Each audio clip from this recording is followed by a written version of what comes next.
the name, the one who is eternally the same. There is no other name. Worship the Lord, one who said, I am the great I am. He is the one who made the common man his friend. There is no other name. Let every tongue proclaim and sing the name of Jesus. Let's magnify and praise the name of Jesus. No other name but Jesus. There's power in the precious name of Jesus. Jesus, Messiah, King of kings and Lord of lords. Jesus.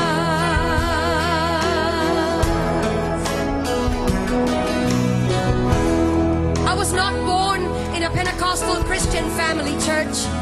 I was born in an Orthodox priesthood Hindu family. I was born in a Hindu family to Bramin priests. My grandfather, my great-grandfather, and my great-great-grandfather were Hindu priests. It was unthinkable and offensive for a daughter of a granddaughter of a priest to come away from that system. I was so hungry for God. I was so thirsty for God. When I was born at the age of 6 days old, I was dedicated to Hindu demons in a cave temple. I was left in a cave temple, and from that moment on, my mind, my spirit, and my soul was overtaken by demonic forces that I had no control over. I could not control these forces. They controlled me. Every decision I made, everything I became. I began to learn to worship the names of over 2,000 gods. Over 2,000 gods by memory. It was required of me. It was required of the priesthood. And I, as an obedient daughter of a priest or granddaughter of a priest, I learned the names of 2,000 gods. At the age of 19 or 20, I was so hungry for God, but I did not know His name, where He was, who He is. And so I started a journey of pain and darkness. At the age, in my late teens, in 1920, I became discipled under a witch. And the reason I went into that was not to harm anyone, but to find God. Any which way at all. When you're hungry, you get desperate. And when you're desperate, you will do anything to find God. And so I went after Him. And I didn't find Him in the pages of Hinduism. I didn't find Him in the pages of the priesthood creed. I didn't find Him in the pages of mantras and prayers that I was taught to believe in. I didn't find Him in the rooms of temples. Huge temples. I would go into that and want to look for God. There was one time I was in southern India, and there was in this temple. I went in and I opened the curtain. There was a veil that divided the holy area from the rest of the public. Well, I couldn't wait. I had no authority to go into that area. Only a male priest could go in there. I opened the curtain, and there was a 10-foot idol. 12 arms, 12 faces, myriad number of eyes. He didn't see me. He couldn't hold me. He had eyes and could not see me. Years down the road, I was struck with a demonic pain in my body. From the top of my head to the tips of my feet, I would be in pain. Painkillers and suicide came the order of the day. I took painkillers every day, more than the required dose, just to knock myself out. And in my mind, it was one thought: if I ended my life, I would end the pain. And so I was sitting at the edge of my bed, possibly on the last day of my life on this planet. Sometimes, when it all looks lonely, You feel that nobody really cares. Hear me, young people. He's watching over you. He's watching over you.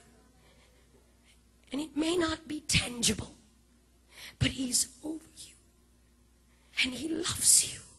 And He'll come through for you if you would just focus on Him and let the other stuff go. And I was sitting at the edge of my bed, frustrated, fed up.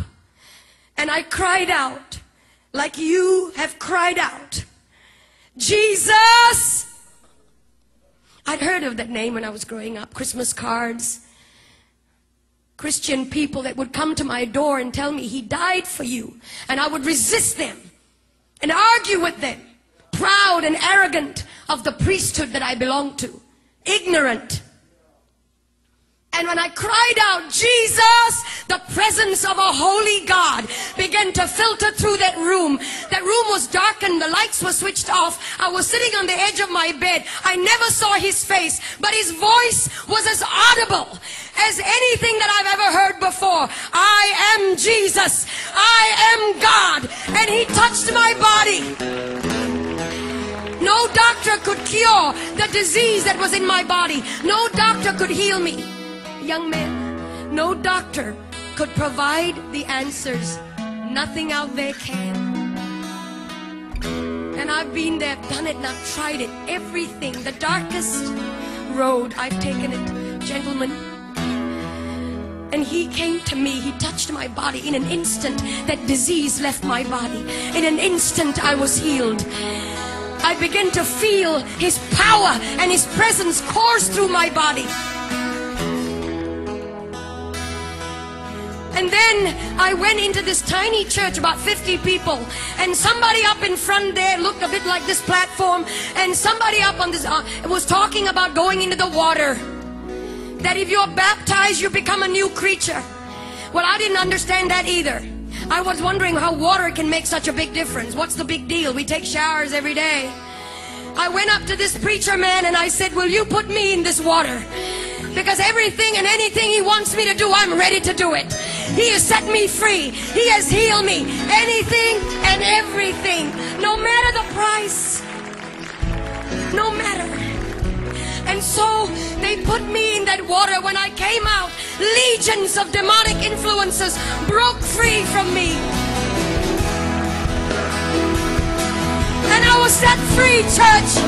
And today, depression is going to go. Heart disease is going to flee. Jesus is in this house. He's here. And if you could shout unto God, say Jesus. Shout Jesus.